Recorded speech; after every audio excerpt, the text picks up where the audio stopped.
the best academy. Hi friends, welcome to Harish academy. ఈరోజు 18 June 2024కి సంబంధించి వార్తలు నిలిచిన జాతీయ, అంతర్జాతీయ, రాష్ట్రీయ అంశాల గురించి, వార్తలు నిలిచిన వ్యక్తులు, అవార్డులు, పుస్తకాలు, మరి క్రీడా సంబంధిత సమాచారం, ఒక్కొక్క అంశాన్ని వివరంగా తెలుసుకుందాం. సో ఫ్రెండ్స్, మనం డిస్కస్ చేయబోయే టాపిక్ సంబంధించి ఏమైనా డౌట్స్ ఉంటే అభ్యర్థులు ఈ వీడియో కింద కామెంట్ బాక్స్లో కామెంట్ రూపంలో మీ యొక్క డౌట్ని పోస్ట్ చేయండి. ఖచ్చితంగా మీ యొక్క కామెంట్కి రిప్లై ఇచ్చే ప్రయత్నం చేస్తాను. యాక్చువల్లీ బోర్డు అందుబాటులో లేని కారణంగా ఈరోజు కూడా మన కరెంట్ అఫైర్స్ సెషన్ని ఈ విధంగానే మీ ముందుకు తీసుకురావడం జరిగింది. సో రేపటి నుండి 19 జూన్, సో రేపటికి సంబంధించిన క్లాస్ ఏదైతే ఉంటుందో మీకు డిజిటల్ బోర్డు పైన చెప్పడం జరుగుతుంటుంది. ఓకేనా? సో ఇప్పుడు మనం 18 జూన్ 2024కి సంబంధించి వార్తలు నిలిచిన ఫస్ట్ టాపిక్ వచ్చేసి సిప్రి రిపోర్ట్ వార్తల్లోకి వచ్చింది. సో పోటీ పరీక్షలకు ప్రిపేర్ అవుతున్న ప్రతి ఒక్క అభ్యర్థి ఖచ్చితంగా చదవాల్సిన కొన్ని ముఖ్యమైన అంశాలు ఉంటాయి. అటువంటి ముఖ్యమైన అంశాలను కనుక పరిశీలించినట్లయితే లాస్ట్ 6 months, 1 year ఆర్ 1.5 yearలో రెగ్యులర్గా రిపీటెడ్గా వార్తలు నిలుస్తున్న అంశాలు ఏవైతే ఉంటాయో వాటిని గమనించండి, వాటిని రెగ్యులర్గా రివైజ్ చేయండి. సో వాటి నుండి ఖచ్చితంగా క్వశ్చన్స్ వస్తాయి. అలాంటి టాపిక్స్ని మీకు నేను తరచూ మెన్షన్ చేస్తున్నాను. ఓకేనా? సో ఇక్కడ అబ్జర్వ్ చేస్తే ఒక రిపోర్ట్ వార్తల్లోకి వచ్చింది, SIPRI report. Stockholm International Peace Research Institute, SIPRI, Stockholm International Peace Research Institute. ఈ సంస్థ యొక్క ప్రధాన కేంద్రం ఎక్కడ అంటే స్టాక్హోమ్ అంటే స్వీడన్.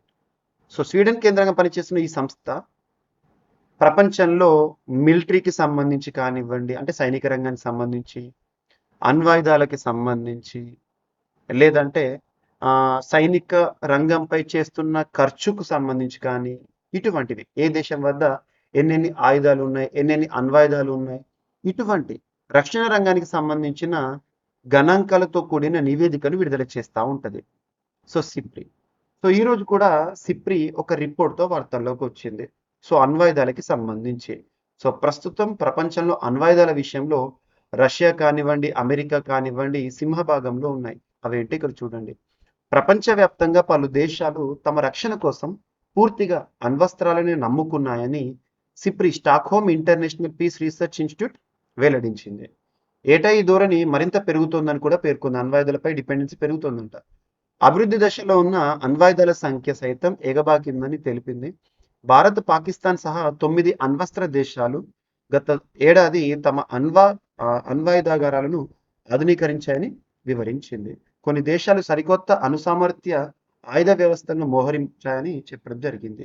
ఈ మేరకు వార్షిక సిప్రి ఇయర్ బుక్ 2024ను రీసెంట్గా నిన్నటి రోజున విడుదల చేయడం జరిగింది. సో దీని ప్రకారం ప్రపంచంలో అత్యంత వేగంగా చైనా అణ్వాయుధాగారం పెరుగుతోందంట. 2023 జనవరిలో ఆ దేశం వద్ద 410 అణ్వస్త్రాలు ఉండేవి. ఈ ఏడాది జనవరి నాటికి 500కు పెరిగిందంట. సో ఈ దశాబ్దం చివరికి చైనా తమ ఖండాంతర క్షిపణుల సంఖ్యను అమెరికా లేదా రష్యాకు సమానంగా పెంచుకోవచ్చని చెప్పడం జరుగుతోంది ఈ నివేదిక. 2024 జనవరి నాటికి ప్రపంచవ్యాప్తంగా 12,121 అణ్వస్త్రాలు ఉంటే 9,585 ఆయుధాలు సైనిక నిల్వ కేంద్రాల్లో భద్రపరిచారంట. గుర్తుపెట్టుకోండి. సో ఇక్కడ అబ్జర్వ్ చేస్తే వివిధ దేశాల అణ్వస్త్రాల సంఖ్య ఎలా ఉంది అంటే ప్రపంచంలో అత్యధికంగా ఈ రోజు వరకైతే అణ్వస్త్రాలు ఏ దేశం వద్ద ఉన్నాయంటే రష్యా 5,580, అమెరికా వచ్చేసి 5,044, బ్రిటన్ వచ్చేసి 225, so Britain 225 only, and France 290, China 500, Bharat 172, Pakistan 170, so North Korea and Israel. గుర్తుపెట్టుకోండి. సో అణ్వాయుధాలకు సంబంధించిన అంశము. అండ్ మాంసపు బియ్యం. సో ఇక్కడ అబ్జర్వ్ చేస్తే మీటీ రైస్ లేదా meat rice hybrid, so produce చేయబడిన లేదా ప్రయోగశాలలో అభివృద్ధి చేసిన మాంసపు బియ్యం అనేది ఇటీవల వార్తల్లోకి వచ్చింది, హైబ్రిడ్ వెరైటీ. సో ఇక్కడ అబ్జర్వ్ చేస్తే దీన్ని ఎవరు తయారు చేశారంటే దక్షిణ కొరియా శాస్త్రవేత్తలు. ఇటీవల మాంసపు బియ్యాన్ని, మీటీ రైస్ని అభివృద్ధి చేస్తూ వార్తలు ఇచ్చిన శాస్త్రజ్ఞులు ఏ దేశానికి సంబంధించిన వారంటే దక్షిణ కొరియా. సో మాంసపు బియ్యం ఏంటి అనుకుంటున్నారా? ప్రయోగశాలలో అభివృద్ధి చేసిన గోవు మాంస కణాలని బియ్యం గింజల్లోకి ఇంజెక్ట్ చేసి సరికొత్త బలవర్ధకమైన ఆహారాన్ని దక్షిణ కొరియా సైంటిస్టులు సృష్టించారంట. గుర్తుపెట్టుకోండి. సాధారణ బియ్యంలో ఉండేదానికన్నా 8% ఎక్కువ ప్రోటీన్, 7% ఎక్కువ కొవ్వు కలిగి ఉండే మీటీ రైస్ను శాస్త్రవేత్తలు అభివృద్ధి చేశారు. గుర్తుపెట్టుకోండి. And transgender. సో ట్రాన్స్జెండర్లకు సంబంధించి తరచూ మనం చాలా అంశాలు డిస్కస్ చేస్తున్నాం. మీకు 2 అంశాలను అయితే రెగ్యులర్గా చెప్తున్నాను. భారతదేశంలో ట్రాన్స్జెండర్లకు సంబంధించిన చట్టం ఏంటి, వాళ్ళ హక్కుల పరిరక్షణ చట్టం, ప్లస్ ట్రాన్స్జెండర్లకు సంబంధించి ఏ పథకం వార్తల్లోకి వచ్చినా ఏ మంత్రిత్వ శాఖ పరిధిలోకి వస్తుందని ఒక స్టాటిక్గా చెప్తున్నాను. ఇటీవల కూడా మీరు చూడండి, గ్రూప్ 1 ప్రిలిమినరీ ఎగ్జామినేషన్లో గరిమ గృహ అలాంటి ఒక క్వశ్చన్ ఇచ్చేసి ఏ మంత్రిత్వ శాఖ పరిధిలో అని ఒకటి అడిగారు. సో ట్రాన్స్జెండర్లు అనేది క్వశ్చన్లోనే మెన్షన్ చేశారు. ట్రాన్స్జెండర్స్ అని క్వశ్చన్లో మెన్షన్ చేసి ఏ మంత్రిత్వ శాఖ ఈ పదంతో కనుక అడిగితే మీరు బ్లైండ్గా ఫాలో అవ్వచ్చు. Ministry of social justice and empowerment, కేంద్ర సామాజిక సాధికారత వ్యవహారాల మంత్రిత్వ శాఖ. ప్రస్తుతం వీరేంద్ర కుమార్ గారు విధులు నిర్వర్తిస్తున్నారు. సో ట్రాన్స్జెండర్లకు 1% రిజర్వేషన్ కల్పించాలని బెంగాల్ ప్రభుత్వానికి రీసెంట్గా హైకోర్టు ఆదేశం జారీ చేసింది. ట్రాన్స్జెండర్ హక్కులకు సంబంధించిన చట్టం ఏంటి? Transgender persons protection of rights act 2019 గుర్తుపెట్టుకోండి. సో రాష్ట్రంలోని అన్ని ప్రభుత్వ ఉద్యోగాల్లో ట్రాన్స్జెండర్ వ్యక్తులకు 1% రిజర్వేషన్ కేటాయించాలని వెస్ట్ బెంగాల్ ప్రభుత్వాన్ని కోల్కతా హైకోర్టు ఆదేశం జారీ చేసింది. ఉద్యోగాల్లో ట్రాన్స్జెండర్లకు సమాన ప్రాతినిధ్యం ఇస్తామని రాష్ట్ర ప్రభుత్వం గతంలో ప్రకటించిన ఇప్పటి వరకు వారికి రిజర్వేషన్ అమలు చేయలేదని న్యాయస్థానం పేర్కొనడం జరిగింది. అండ్ మేరట్లో అతిపెద్ద భూగర్భ రైల్వే స్టేషన్ అనేది రీసెంట్గా వార్తల్లోకి వచ్చింది, మేరట్. సో ఒకే ట్రాక్ పై మెట్రో, నమో భారత్ రైలు అనేవి ప్రయాణించడం దీని యొక్క ప్రత్యేకత. ఉత్తరప్రదేశ్లోని మీరట్లో అతిపెద్ద ఆర్ఆర్టిఎస్, సో ఆర్ఆర్టిఎస్ భూగర్భ రైల్వే స్టేషన్ను నిర్మాణం శరవేగంగా కొనసాగుతోంది. ఈ రైల్వే స్టేషన్లో ప్రయాణికులు సులువుగా లోపలకు బయటకు వెళ్ళేలా 4 ప్రవేశ నిష్క్రమణ గేట్లతో పాటు 20 చోట్ల అత్యాధునిక ఎస్కలేటర్లు ఏర్పాటు చేయనున్నారంట, గుర్తుపెట్టుకోండి. సో ప్రత్యేకత ఇక్కడ మేరట్లో. అతిపెద్ద భూగర్భ రైల్వే స్టేషన్ సంబంధిత అంశంతో ఇటీవల ఏ రాష్ట్రం ఏ నగరం వార్తల్లోకి వచ్చిందంటే యూపీ మీరట్, గుర్తుపెట్టుకోండి. అండ్ శ్రీలంక భారత్ మధ్య రోడ్డు నిర్మాణం ప్రతిపాదనల అధ్యయనం తుది దశకు చేరుకుందని అంశం. భారత్ శ్రీలంక మధ్య భూ అనుసంధానం ప్రతిపాదనపై ద్వీపదేశం కీలక ప్రకటన చేసింది శ్రీలంక. దీనికి సంబంధించిన సాధ్యాసాధ్యాలపై చేస్తున్న అధ్యయనం తుది దశకు చేరుకున్నట్లు తెలిపారు. మన్నార్ జిల్లాలో జరుగుతున్న అభివృద్ధి పనులను పర్యవేక్షించిన శ్రీలంక అధ్యక్షుడు రనిల్ విక్రమసింఘే ప్రతిపాదిత భూ మార్గం అధ్యయనంపై ప్రాథమిక అంశాలు ముగిశాయని చెప్పడం జరిగింది. సో త్వరలోనే తుది దశ నివేదిక పూర్తవుతుందని చెప్పడం జరిగింది, గుర్తుంచుకోండి. అండ్ జీశాట్ N2 ప్రయోగం జూలై మంత్లో ఉంటుందని ఇస్రో చేసిన అధికారిక ప్రకటన. సో శాటిలైట్స్ కానీ లాంచ్ వెహికల్స్ కానీ ఇటీవల వార్తల్లోకి వస్తే ఖచ్చితంగా చూడండి. భారత అంతరిక్ష పరిశోధన సంస్థ, భారత అంతరిక్ష వాణిజ్య విభాగానికి చెందిన న్యూ స్పేస్ ఇండియా లిమిటెడ్ సంస్థ సహకారంతో, ఎవరి సహకారంతో అని అడుగుతారు, జూలై నెలాఖరులో జీశాట్ 20 అనే ఉపగ్రహాన్ని ప్రయోగించనున్నారు. సుమారు 5 టన్నుల బరువు కలిగిన ఈ ఉపగ్రహాన్ని స్పేస్ఎక్స్ సంస్థకు చెందిన ప్రయోగ వేదిక నుంచి ఫాల్కెన్ రాకెట్ ద్వారా ప్రయోగించేందుకు సిద్ధపడుతున్నారంట, గుర్తుపెట్టుకోండి. దేశంలో మారుమూలల రాష్ట్రాల్లో అన్ని ప్రాంతాలకు బ్రాడ్బ్యాండ్ అండ్ ఇన్ఫ్రైట్ సేవలను అందించేందుకు ఇస్రోలోని ప్రొఫెసర్ యుఆర్ రావ్ శాటిలైట్ సెంటర్లో ఈ ఉపగ్రహాన్ని తయారు చేయడం జరిగింది.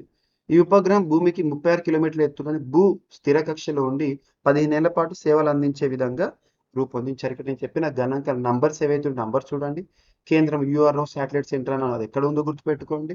And at the same time ఏ సంస్థల సహకారంతో తయారు చేశాయి, దీని యొక్క బరువు ఏంటి, ప్రత్యేకత ఏంటి, అండ్ ఇటువంటివి ఖచ్చితంగా ఎగ్జామినేషన్ పాయింట్ ఆఫ్ లో ఫోకస్ చేసే అవకాశం ఉంది. అండ్ దక్షిణ కొరియాకు భారత్ జలం ఎగుమతి అనే అంశం వార్తల్లోకి వచ్చింది. సో మన తెలంగాణ రాష్ట్రంలో భారత్ జల కేంద్రం డ్యూటేరియం ఆక్సైడ్ అనేది మనుగురులో ఉంది, గుర్తుపెట్టుకోండి. దక్షిణ కొరియాకు 20,000 లీటర్ల భారత్ జలాన్ని సో నిన్నటి సోమవారం భద్రాద్రి కొత్తగూడెం జిల్లాలోని మనుగురు భారత్ జల ప్లాంట్ నుంచి ఎగుమతి చేశారు. గౌతమి నగర్లోని పర్ణశాల అతిథి గృహం వద్ద సోమవారం ఏర్పాటు చేసిన ప్రత్యేక కార్యక్రమంలో భారత్ జలం ఉన్న కంటైనర్ వాహనాన్ని భారత్ జల board chairman and chief executive రీసెంట్గా లాంచ్ చేయడం జరిగింది. అండ్ ప్రపంచ 10 ఉత్తమ విద్యా సంస్థల్లో 5 భారతీయ పాఠశాలలు ఉన్నాయని చెప్పేసి రీసెంట్గా ఒక సర్వే. ప్రపంచవ్యాప్తంగా సమాజ ప్రగతికి సహకారం అందించే 10 అత్యుత్తమ పాఠశాలల జాబితాలో భారత్కు చెందిన 5 పాఠశాలలు చోటు సంపాదించుకున్నాయి. బ్రిటన్లో నిర్వహించే ఈ వార్షిక పోటీల్లో సమాజ హితానికి తోడ్పడే పలు అంశాలను ప్రామాణికంగా తీసుకొని ప్రపంచవ్యాప్తంగా 5 అత్యుత్తమ పాఠశాలలను ఎంపిక చేసి వాటిని విజేతలుగా ప్రకటిస్తారు. అందులో భాగంగా 2024 సంవత్సరానికి గాను తుది జాబితాలో 10 పాఠశాలల పేర్లను వెల్లడించగా అందులో భారత్కు చెందిన Ryan international school Delhi, CM rise model school Madhya Pradesh, Kalvi international public school Tamil Nadu ఉండడం జరిగింది. గుర్తుపెట్టుకోండి. అండ్ 2500 ఏళ్ల క్రితం భూకంపంతో మారిన గంగానది ప్రవాహం అని చెప్పేసి ఒక అధ్యయన నివేదిక వార్తల్లోకి వచ్చింది. సో ప్రపంచంలోని పెద్ద నదుల్లో ఒకటైన గంగా నది సుమారు 2500 సంవత్సరాల క్రితం తన ప్రవాహ దిశను మార్చుకుందని తాజా అధ్యయనం ఒకటి వెల్లడించడం జరిగింది. భారీ భూకంపం కారణంగానే ఇలా జరిగిందని పరిశోధకులు అంచనా వేశారు. బంగ్లాదేశ్లో ప్రస్తుతం గంగా నది ప్రవహిస్తున్న ప్రాంతంలో ఈ మార్పు జరిగిందని అమెరికాలోని కొలంబియా క్లైమేట్ స్కూల్కు చెందిన భౌతిక శాస్త్రవేత్త ఈ అధ్యయన నివేదిక సహరచయిత మైకేల్ స్టెక్లర్ తెలపడం జరిగింది. హిమాలయాల్లో ప్రారంభమైన గంగా నది తన సుదీర్ఘ ప్రస్థానంలో మరెన్నో ఉపనదులను కలుపుకొని బంగాళాఖాతంలో పలు పాయలుగా కలుస్తున్న విషయం మనకు తెలిసిందే. అండ్ క్రీడలకు సంబంధించి గ్రెచెన్ స్విమ్మింగ్కి సంబంధించి ఒక ప్రపంచ రికార్డును సృష్టించారు. గ్రెచెన్ వాల్ష్ మహిళల స్విమ్మింగ్లో ప్రపంచ రికార్డు నమోదైంది. యుఎస్ ఒలింపిక్ ట్రయల్స్లో గ్రెచెన్ వాల్ష్ 100 మీటర్ల బటర్ఫ్లై సెమీస్లో 55.18 సెకండ్ల టైమింగ్ నమోదు చేసి అగ్రస్థానంలో నిలిచారంట. ఈ క్రమంలో 2016 రియో ఒలింపిక్స్లో సారా నెలకొల్పిన ప్రపంచ రికార్డును ఆమె బద్దలు కొట్టడం జరిగింది. గుర్తుంచుకోండి. ఇవి ఫ్రెండ్స్ ఈరోజు వార్తల్లో నిలిచిన అంశాలు. ఒకసారి హ్యాపీగా చూస్తే సిప్రి రిపోర్ట్ వార్తల్లోకి వచ్చింది. అణ్వాయుధాలకు సంబంధించిన అంశము. అండ్ మాంసపు బియ్యాన్ని మీటి రైస్ని అభివృద్ధి చేస్తూ దక్షిణ కొరియా శాస్త్రవేత్తలు. అండ్ ట్రాన్స్జెండర్లకు 1% రిజర్వేషన్ అనే అంశం వార్తల్లోకి వచ్చింది. మీరట్లో అతిపెద్ద భూగర్భ railway station. And Sri Lanka Bharat road నిర్మాణం ఇటీవల వార్తల్లోకి వచ్చింది. అండ్ జూలైలో జీశాట్ N2 ప్రయోగం విజయవంతం. N2 ప్రయోగం అనేది షెడ్యూల్ చేయబడుతూ వార్తల్లోకి వచ్చింది. దక్షిణ కొరియాకు భారత జలం ఎగుమతి అనే అంశంతో మనుగూరు వార్తల్లోకి రావడం జరిగింది. అండ్ ప్రపంచ 10 ఉత్తమ విద్యా సంస్థల్లో 5 భారతీయ పాఠశాలలు చోటు పొందినాయి. అండ్ మారిన గంగానది ప్రవాహంపై ఒక అధ్యయనిక నివేదిక. అండ్ గ్రెచెన్ ప్రపంచ రికార్డు స్విమ్మింగ్లో నెలకొల్పడం జరిగింది. ఇవి ఫ్రెండ్స్ ఈరోజు వార్తలు నిలిచిన అంశాలు. మిస్లేనియస్ అంశాలను మిగిలిపోతే రేపటి క్లాస్లో జోడించి మరొకసారి నేర్చుకుందాం. రేపు కలుద్దాం. Thank you.